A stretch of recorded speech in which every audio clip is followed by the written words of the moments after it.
The following program is brought to you by our Patreon supporters. You can request podcast topics, enjoy exclusive RPG and video content, and more. Even just $1 a month gets you gameplay episodes a week early and makes you officially cool. Just like our Trash Elite, a guy from Ohio, and Rob, DG, Destrucity KTL, Passion Killer 711, Kitty Holbrook, and Drake Starstorm. Greetings and salutations. It is I, Eric J. Chucky, joined as always by the boy. Hey.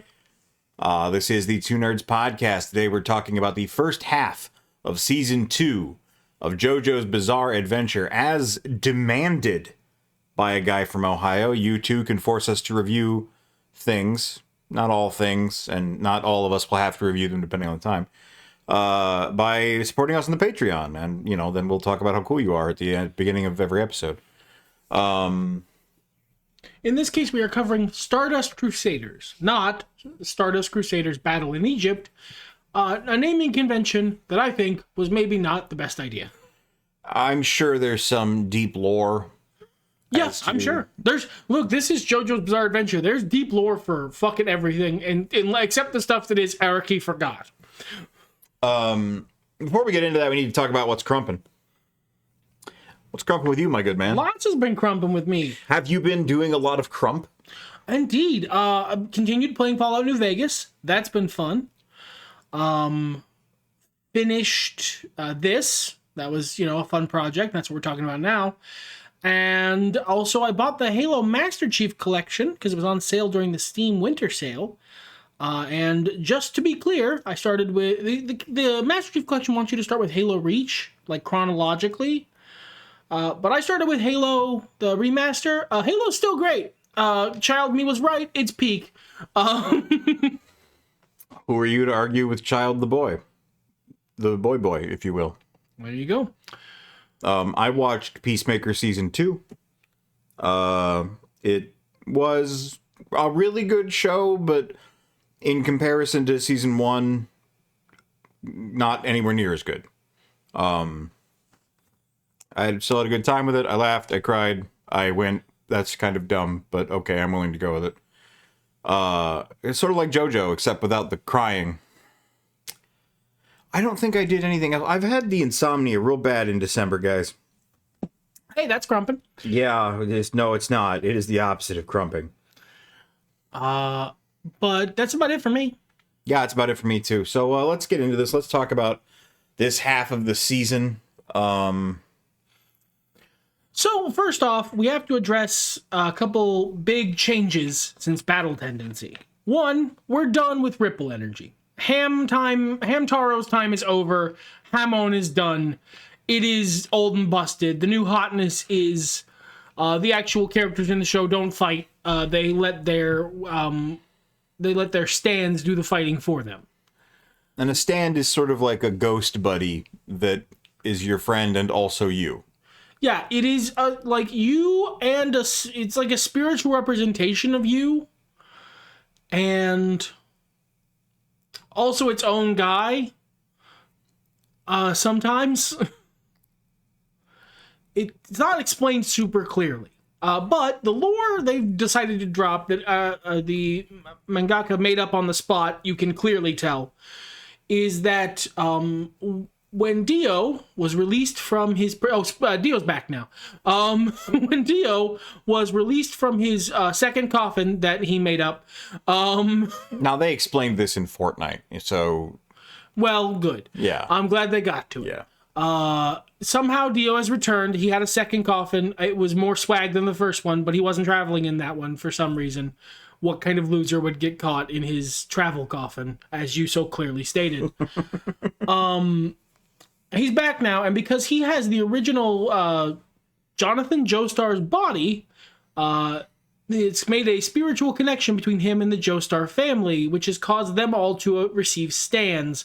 A thing that other people have had this whole time, we promise, but they have not had up until this point. Well, and the way all the enemies talk about it, they do actually put effort into making it seem like this could have been a thing this whole time, much in the way many superhero comics do in the West. That's actually really what this feels like. This feels like characters from an older property that is the first season of JoJo being brought into a shared comics universe with a shared power set. So they have to give them the power set now. Yeah, and the good guys do a lot of talking about their stands and how cool they are and what they do. And like for a while in the middle of this half of the season, I feel like these were separate manga adventures because I'm going to be a little harsh on this season. I didn't like it as much as as Battle Tendency. I think on balance, I didn't either. I like it just fine, but I think Battle Tendency was probably better. But part of that is because this is not a complete story. I'm clearly halfway through the overall story. Notably, we didn't like Phantom Blood very much either. But Phantom Blood wasn't half the story. Phantom Blood was its own thing. But, Phantom Blood led into Battle Tendency, and Phantom Blood was its own complete arc, but it was much shorter and not very, it was smaller scale, smaller stakes. The show wasn't accepting that it was weird quite yet either. Yeah. Battle Tendency had accepted it was weird, and Stardust Crusaders it went, now let's see how weird we can get. At the same time, it feels more serious in places in a way that I don't care for. I had a point before I was talking about, a lot of the bad guys they fight are like, yeah, we know all your weaknesses because you guys won't shut up about your stands. Yeah, you yap all the time about what your stands do, so we know what that is, and we counterplay. No one who has a stand talks about their stands like you guys do, and that's how you have never heard of us before. I like that remains consistent as a way to... Yeah, most of the enemy stand users only really start doing their big villain monologue when they're pretty sure you're going to be dead soon. Mm-hmm. So, it's gloating. Whereas the JoJo's fellas, they do not make a secret of any of their shit. Polnareff especially. No. And Joseph and how kind of lame his stand is. And you know what? I understand why Joseph got a lame stand. I do. One, he's the protagonist of last season. We have to build up the protagonist of the new season. We can't give him a cool stand. And two... Joseph Joestar is a guile hero. He's a talented fighter, but he won basically all his big fights by being smarter than his opponent, not just stronger than them.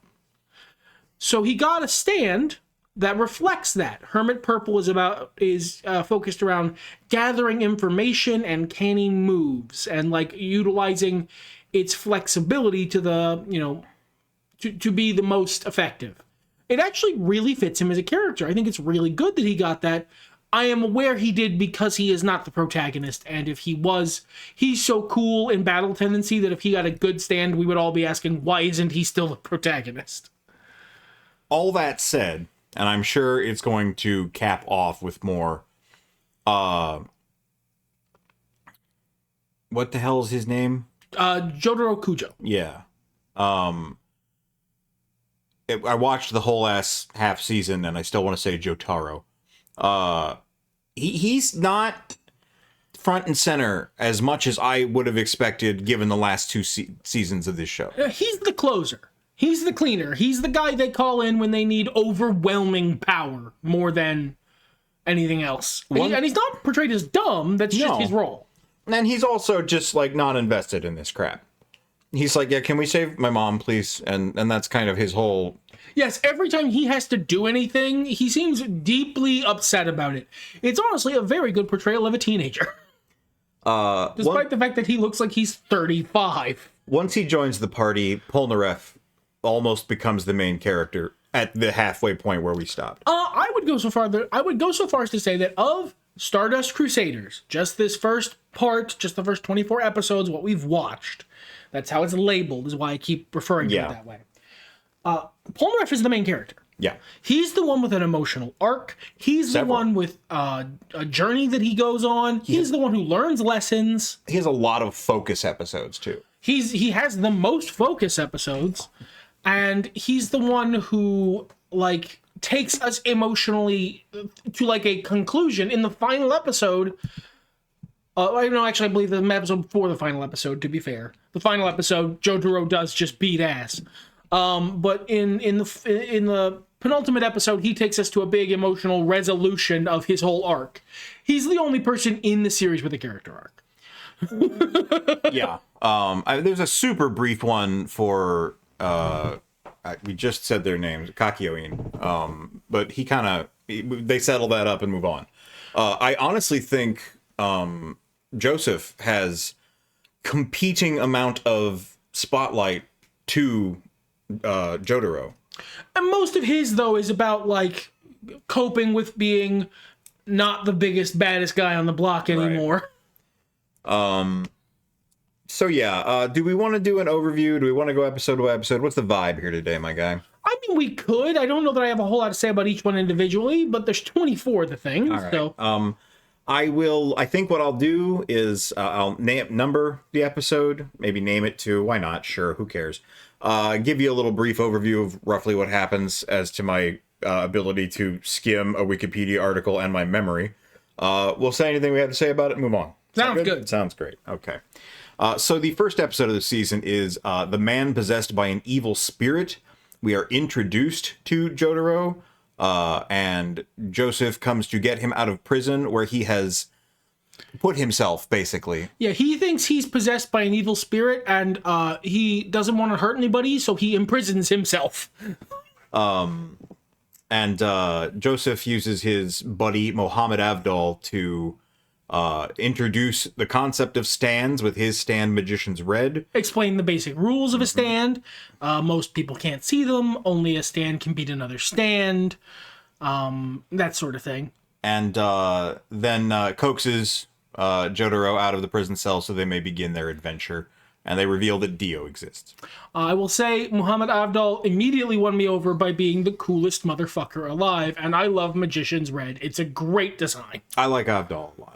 I was actually really intrigued by this episode. I watched the first episode and maybe the first two, and then stopped for a bit and then kind of shotgunned the rest over the period of a week. But watching this one episode, I was more bought in. Like, if this is where I had started the show, I would have been more bought in than either of the previous series. To his credit, a guy from Ohio, when he asked us to watch JoJo's Bizarre Adventure, advised us to just start with Stardust Crusaders and said we're not missing anything important by skipping the first two. I would like to state for the record he was entirely correct. I don't think so, because I there's a lot I really appreciated about Battle Tendency. Oh, I liked Battle Tendency, but we weren't missing anything important. No, you could, but I would have never gone back. Yeah, not me neither. That's why we did. That's why we started at the beginning. But this is an absolute is a great hook episode. It really pulls you in. So the second episode, Who Will Be the Judge, is where fellow student Kakyoin is introduced. He's a bad guy. He has a stand, Hierophant Green, which can control people.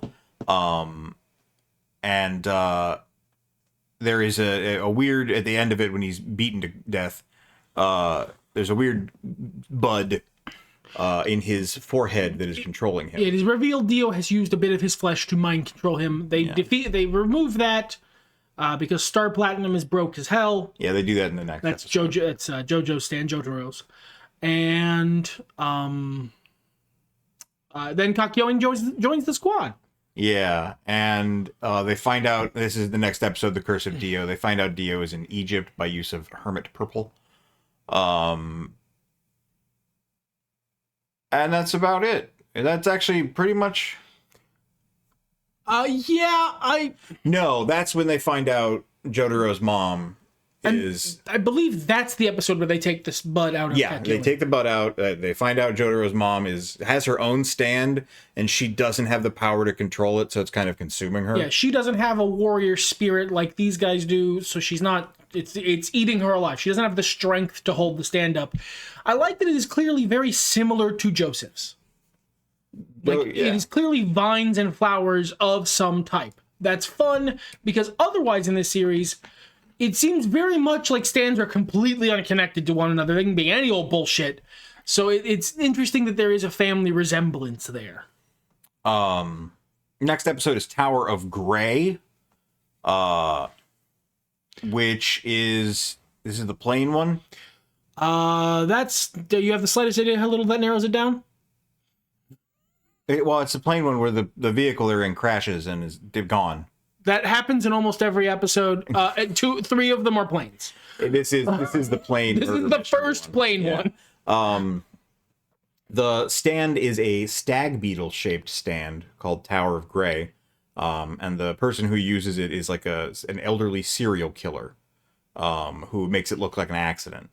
He's the fastest stand. He's faster even than the previous fastest one. Standard anime power scaling. But with a twist that he's not very strong, he's just very fast. I believe he gets outsmarted by Kakyoin? I think so. Because he puts all of Hierophant Green's tentacles throughout the plane to trap him. It's anime stuff. Honestly, I will say the stand fights are interesting, but they are often rock, paper, scissors. They are which person can pull a new power or trick out of their bumhole to win the fight. The fight scenes in Battle Tendency were better because they were fight scenes. Yeah, this isn't my thing. This is most of the time when something happens and they resolve the situation, I am less like, oh, that was cool, or oh, this character's so clever. Instead, I'm like, okay, all right. I mean, some of them are very clever. There's one I really like later in the series, which is very clever. There's a couple where they pull it off, but most of the time it doesn't. It's so. What's the word I'm looking for? Stereotypical of anime is not what I mean. Binary? It just sort of happens. Oh, well, yeah. Stuff just kind of happens in this show. That's fair. I will say, this is where we started at the beginning of the series. All of the stands in this series are themed around the tarot, which they decided and have not elaborated upon why. Tarot cards are cool. Right, but like everybody in the setting agrees, and they all have agreed that everybody gets their own card and there's no doubling up. There's probably more stand users in the world than that. I imagine they branch out after that. I feel like we're going to go through the whole tarot in Stardust Crusaders. Yeah, I mean, and there's stands after that. So. Yeah, absolutely, probably. That sounds right. But why... this is not like they are not delivered this information from on high. Muhammad Avdol names Star Platinum off the tarot. His is named off the tarot. Where did this meme come from? This is one of those lore questions that bothers me. Like, who decided to start doing this, and why have you all agreed? The mangaka. In universe, I know the Doyleist reason. It's dope as fuck. I want the Watsonian reason. It's a fucking movie. No, Sid. He defeats me from beyond the grave. There's a movie. I forget what the name of it is. It's a Night of the Living Dead, but with a lot of weed. It came out probably 15 years ago at this point. One of the main actors in it is Sid Haig. There were behind-the-scenes features on the DVD, because it's that kind of ancient technology, and it included an interview with him where he was talking about stuff. With a bunch of fans of the movie. And he's like, I get a lot of questions about, like, and this is similar to the speed of plot speech that you probably know from TV tropes. They ask me, well, why does this work this way? Why does this work this way? How could this happen when this happened? And he adopts a blank stare. What's the meme noise? Huh? Look on his face, and then goes, "It's a fucking movie." And you know what? If that's the only answer I shall receive, then I shall simply have to be happy. You can Wikipedia deep dive in the future if you want. This is also the episode at the very end of it that starts a trend that continues for the rest of this half of the series. This is a travelogue in addition to everything else it is. Yes, it's honestly, it's delightfully old school. And they kind of did that a little bit in Battle Tendency as well. A little, yeah. But like 3 times, not every episode. This is the theme of the season. There's a map with an arrow like an Indiana Jones movie and everything. This is very much like an ancient serial. Like, it's a travelogue. It is very, like, it's a very good reference to, like, very old media. Yeah, like a pulp cereal. Yeah. And so every time they go to a new place, they talk about a local custom, they express some questionable stereotypes, and they eat a local food. Now's a good time to get out front. This was made in, like, the late 80s, early 90s.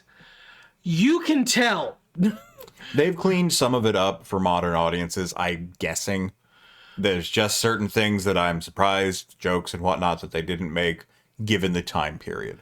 And you know what? Okay, that's fine. I don't judge older media by the morals of today. That's just a great way to not be able to enjoy anything made before 2 years ago. I mean, you know, I don't think they get too bad. There's a couple of times where it's like, haha, that's not how that works. Or, oh, hey, ooh, you grab your collar and sort of stretch it to the side. But, you know, it is what it is. Next. Oh, the travelogue aspect is overall, I think, really fun. Yeah, it's neat. It's just fucking weird. It's not. It wasn't expected. Okay. Yeah, it's the same thing as Shit reaction. just happens in this shit series. just happens. All right. Next episode is where Polnareff shows up. So, you know, that's got that going for it. He is also under Dio's control. They do a big fight with him. He gets under Dio's control and is like, well, now that I'm not mind controlled anymore, I'll hang out with you guys. I specifically, I'm looking for, I am Inigo Montoya. I'm looking for a man with two right hands. Who killed his sister in cold blood, a very evil man. And is implied to have done much worse. Yes. Strongly.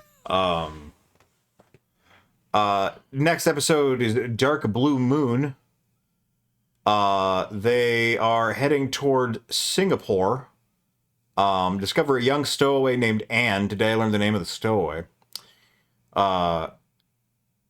This is... Oh, actually, I liked this one a lot. I liked Captain Tennille. God, what a name. The names in this series.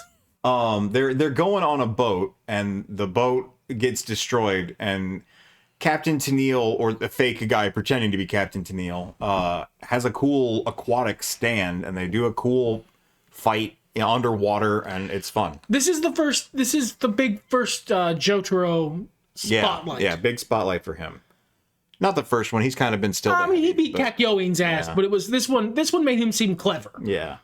That was a lot of fun. I enjoyed that one. Contrast to the next episode. Strength. It's a very unique concept. Sentient orangutan whose stand is a ship. A big cargo ship. I think the idea is that his stand can, like, mimic a vessel or make it bigger. Because, like, once he's defeated, the boat kind of falls apart and is like a shittier, smaller boat. Yeah. Very, very difficult. Again, stands can be any old bullshit. This is what I say when I say it's clear that the writer was tired of Hamon because Hamon had rules. You know, you have to be able to breathe. You have to be able to center yourself. You have to concentrate. And, you know, there's only so much stuff Hamon can do. Every time you introduce a new thing, that means everyone who has it can do it. It expands the power base. Whereas stands are gimmicks. They're able to do any old bullshit. They have no rules. There is no governing logic to stands at all, except only a stand can beat another stand. Anyway, the issue with this episode is that the orangutan is a pervert for a young underage woman. And this is the first time in JoJo's Bizarre Adventure where I bash my head against the table and go, Japan, because the animation is focused, shall we say, in a way that, as I understand it, the manga was not. Yeah, that's not really Araki's deal, as I understand it. He tends to avoid any and all such overt depictions in his work of any particular leaning. He's just here for the fighting and the manly camaraderie. So this is already a weird episode, and it's definitely like jumping up another echelon of weirdness. And we are forced to deal with that in the middle of uncomfortable visual angles. Yeah, it's ultimately pretty brief. For Japan, it's not anything. No, it doesn't blink get at. too egregious. It still made it. It was a little bit of a rough sit. I don't care that the monkey's a pervert. He's allowed to be. He's the villain. But You made him a weird pervert so that he was not sympathetic, as you pointed out when we were talking about it. I mean, that's understandable. It's a cool monkey with a cool superpower. We like monkeys. Oh, this one's a weird, bad pervert monkey. Okay, well, you beat his ass. but it was just the visual presentation of some of the pervert monkey adjacent shots. Much like Edgar Allan Poe's work, we just do not discuss the orangutan. I've been waiting 3 weeks for him to make that joke. I was always going to. I was always going to. Open for you. All right, next episode is The Devil. Getting this one out of the way pretty early. This was the little doll. This was one of the first Polnareff Solo episodes where he beats the stand user of the week all on his own in a cool ass fight scene with an interesting gimmick. I believe, and this is off memory because I can't really read the summary we're working with. I believe the gimmick was that if you damage the stand's user, that like gives him power over you. It allows him to like hold a grudge, and lets him do stuff. And then he spent the episode trying to cut off Polnareff's sight lines so he couldn't, see him to fight back, because only a stand can beat another stand, and you can't hit what you can't see. I think it was interesting. They established later that you can definitely see through your stands, so I don't, but like, again, Araki forgot, fine. It was a decent, like, sort of tense fight. Some of it was a little weird. I don't know. It was a little bit much, but, it is what it is. Some stuff happened. Which is what happens in this show. Yeah. Next one is Yellow Temperance. This is the 9th episode. We're going to be here all fucking day, I'm gathering. This is when the person disguised as Kakyoin. This wasn't bad. I really like Yellow Temperance as an episode. This is a fun gimmick for a stand to have. And this guy is a fun evil stand user. He disguises himself as Kakyoin and has been feeding information to Dio for a little while. And he has a big fight with Jotaro. This is a good moment to talk about how they treat stand users who are going to eventually join the squad and stand users who aren't. Kakyoin and Polnareff both sort of took their L with honor. They held that shit with pride. Every stand user they've defeated since, if they had the opportunity, has scraped and begged like a complete coward, and I like that as a continuing theme. Next 2 episodes are in Calcutta, The Emperor and the Hanged Man, Part 1 and 2, where we have Jay Guile, who has the Hanged Man, and can fight you through mirrors, and Whole Horse, who stand his gun. Yeah, it's a pretty good gun. He can kind of control the bullets. In the first episode, he kills Avdol. Definitely dead. He just murks him. Just like, right in the head. Centerfold, which is the American name for him because Jay Giles is a loser, I guess. Well, you know what? Actually, given who that is, fair cop. Fair crash out. Guessing that after the whole deal with Santana, they just were like, let's be careful. And given who that character is, absolutely fair crash out to not want to be associated with him. Sure. Because that's the man with 2 right hands that Polnareff wants revenge against. Polnareff charges off trying to get revenge, and Avdol, in saving his life, gets killed. This is one of the ones where the plan to defeat the stand was pretty clever. They did a good execution of setting up the problem, setting up the parameters, setting up how difficult this guy is to kill, because he starts chasing them through mirrors and the reflection in a child's eye and all kinds of crazy stuff. So they really have to... Yeah, I think this was very clever. This was very creative, and it took and this was, a good villain of the week because it took two of them working in concert to beat him, and that's cool. Yeah. And then Hangman, Whole Horse, runs away. Whole Horse is the Emperor, actually. Yeah. Or Hangman is Centerfold is Jay Guile. Yeah. He runs, leaving his ex-girlfriend Nana to go with the party. Yes. Unfortunately, she is the next stand person, which we can cover in 2 episodes because it's a 2-parter. Isn't the Empress 2-parter? No. I'm thinking of Justice. I'm thinking of Justice. But the Empress, this is the one big cool standout episode Joseph Joestar gets in the season so far. Yeah. The Empress is can infect you with their stand and can use it from pretty far away, so it's hard to figure out who they are. And Joseph has a lot of trouble, and again wins how he usually does by outsmarting the other person. And I think that was cool. This is a point where they start picking up the weird humiliation Schadenfreude aspect to this season. Yeah, Calcutta was the first one where this happened. They're in Varanasi at this point. Then it was Calcutta. Because Calcutta was before, right? Whenever the toilet showed up. The pig toilet? I meant more the stands or the stand users forcing people into a humiliating or shameful situation. Yeah, because this one is the little flesh baby that grows on Joseph, implicates him as a murderer in a couple of crimes just to ruin his reputation and make it so that he can't, focus on defeating them. It has to deal with the mundane authorities also.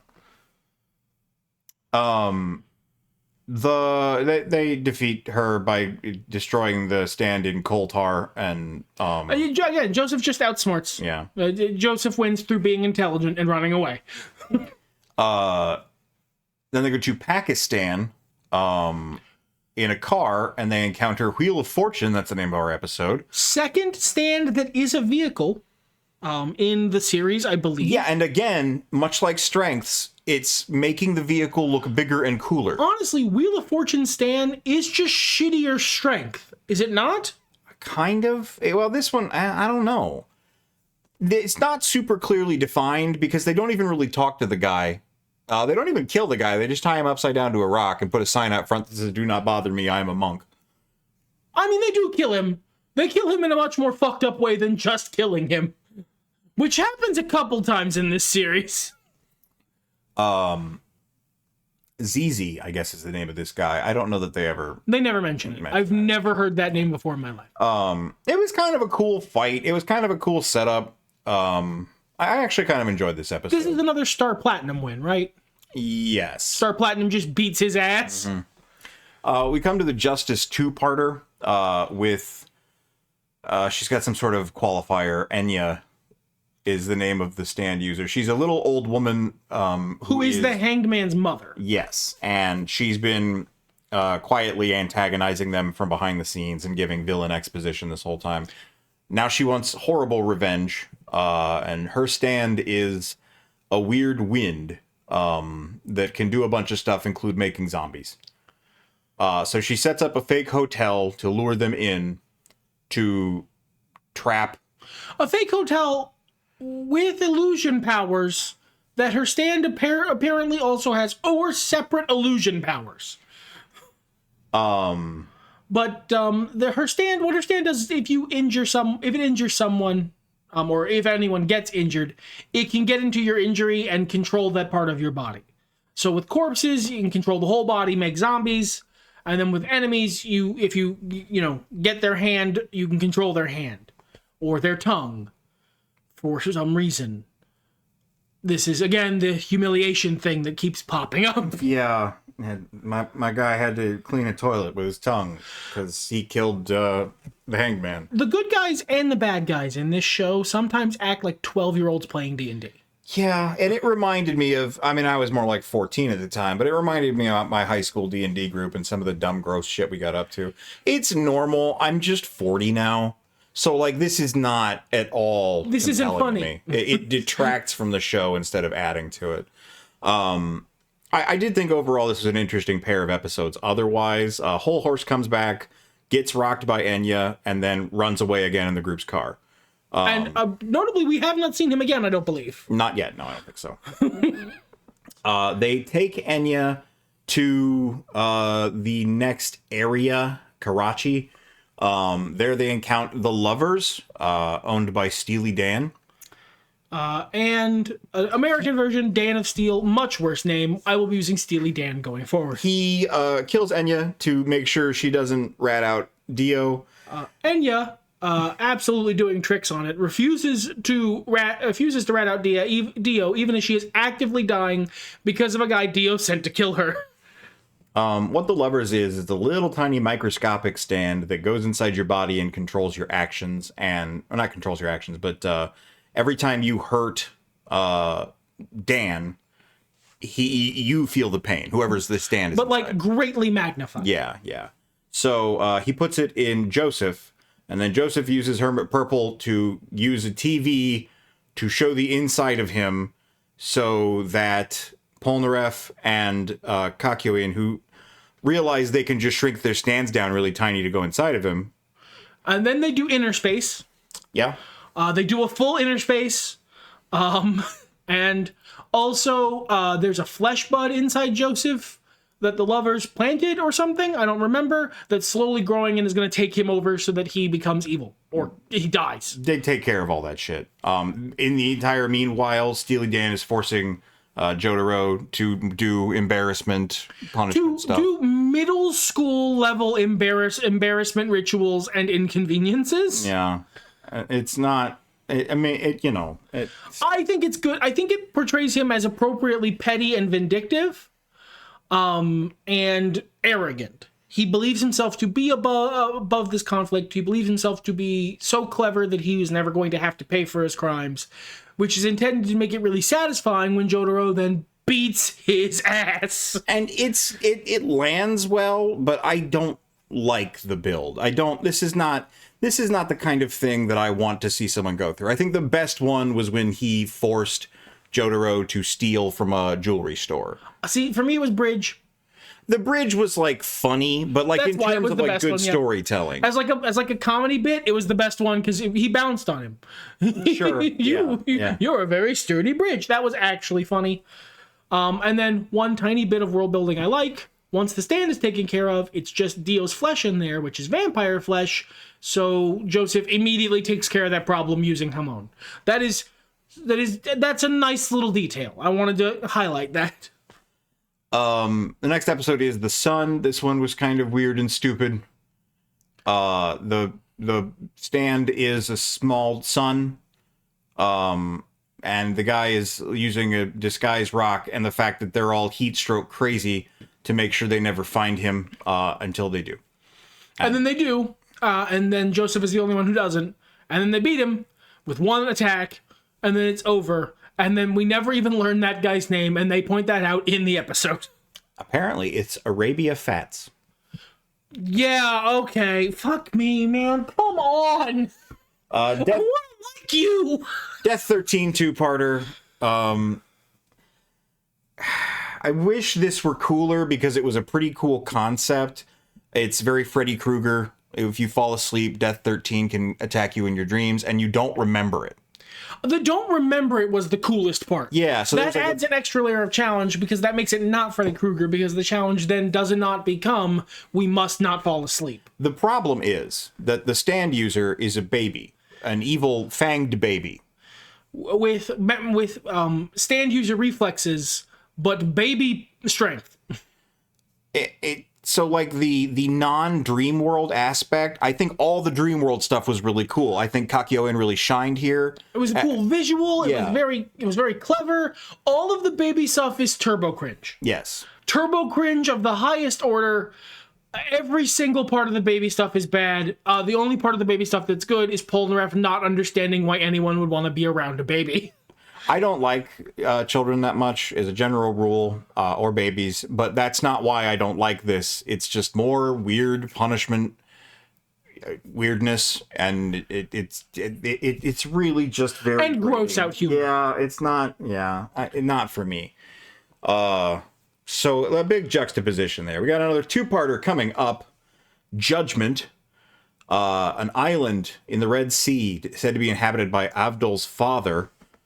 Polnareff discovers a genie lamp, and the genie named Cameo appears and grants him 3 wishes. This is a monkey's paw genie. The wishes don't go well. The wishes are just stand bullshit intended to fuck you up. Yeah. He asks for his sister to come back, and she comes back as a zombie, but she's made of dirt, technically. It's not really her. She comes back as a, an evil apparition zombie whose purpose is to kill him whilst making him feel bad. Yeah. And he also wished for Avdol to come back because he felt really bad, especially on meeting Avdol's dad. And he's like, oh no, I got to do this for this guy. And for Avdol, who I respect so deeply. Notably, he made that wish before he knew his sister came back as a terrible zombie. He did the second and third wish at the same time. And the person controlling Cameo definitely did that on purpose because obviously this isn't a real genie. This doesn't actually function under genie rules. I'm being an asshole. Fortunately, Avdol has been alive this whole time.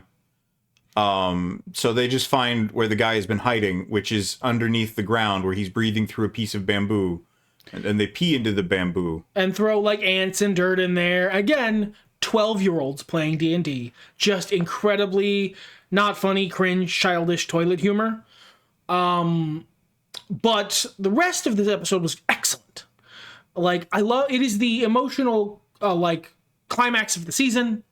Polnareff learns his lesson. We reveal that every other member of JoJo's squad is an absolute fucking asshole. As you and I discussed, they hid the fact that Avdol was fine from Polnareff because, as they have established throughout this entire half season, Polnareff can't keep his fucking mouth shut. No, he literally yaps about his own stand in such a way that Avdol is able to defeat him because he wouldn't shut the fuck up in his first appearance, and he doesn't get better. Almost every time he realizes something that will benefit the party and hurt the enemy, he starts saying it out loud. Yes, he doesn't. The man doesn't know how to shut up. This is established. I can think in Wheel of Fortune that happens very specifically. But by necessity, they do not tell Polnareff that Avdol is alive. Because he has to heal. Yeah, he was very injured, and he needed time to heal, and he's still not fully healed when he comes back and saves Polnareff's life. Very good close circle there. But that does mean that Polnareff spent like most of a month or like half a month, a couple weeks thinking he was responsible for the death of a guy. And then when he was finally well enough to join them again, instead of just telling him, they decided to do a bit where they took him to his aggrieved father. And then Joseph was like, I have to tell him his son is dead. Maybe I can convince him to travel with us. What a fucked up thing for you all to do to him. The final two-parter of this half of the Stardust Crusaders is High Priestess. I was a little checked out during these two because a lot of what was going on was in England with Susie Q. A character introduced in one episode. Well, I mean, she was in last season. Yeah, no, introduced in one episode last season.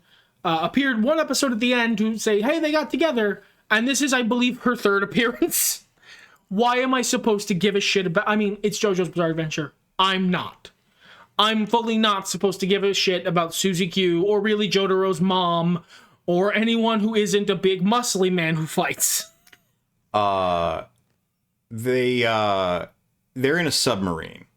And they're playing prop hunt in the submarine against the High Priestess stand. Yeah, her stand is prop hunt. That is perfect. Excellent work. Yeah, and it's fine. I just wasn't super it's nothing super complex. Yeah. It's another Star Platinum, Star Platinum wins by just being goated. There's no clever plan. There's no outsmarting. It is just, I'm built different. I'm better and stronger and faster than you. I win.